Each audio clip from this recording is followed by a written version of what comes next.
Nous sommes tous étrangers en France et nous nous retrouvons plusieurs fois par semaine dans une classe, à Bergerac, où nous apprenons le français.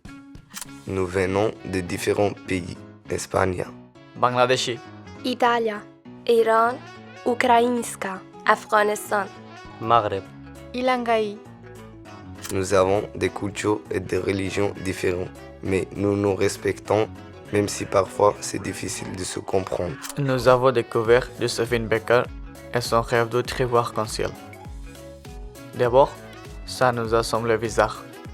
Une femme noire qui danse presque nue.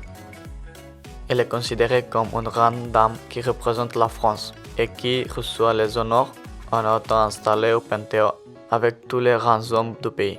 En étudiant sa vie, nous avons découvert ses multiples facettes et surtout son rôle dans la Seconde Guerre mondiale pour aider la France. Voici Joséphine, oui, le lieutenant Joséphine Baker, qui rapporte d'une tournée en Égypte un chèque de 4,5 millions de francs destiné à la résistance.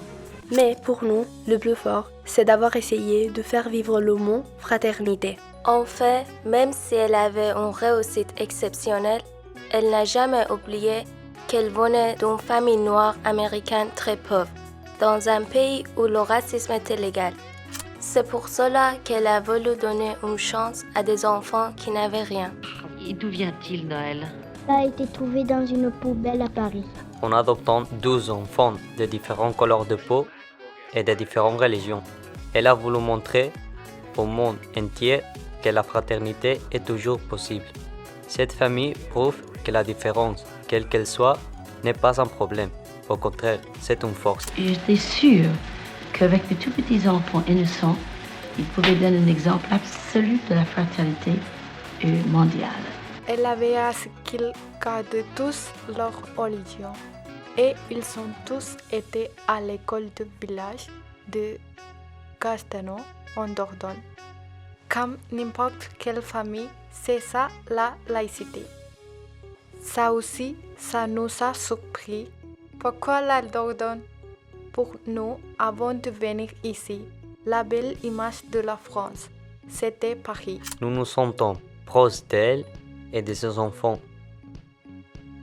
Elle, il y a plus d'un demi-siècle, et nous, aujourd'hui, nous prouvons que nous pouvons tous vivre sous le même toit.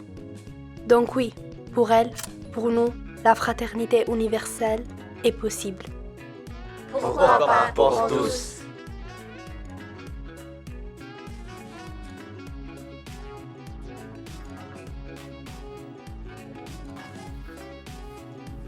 Thank you.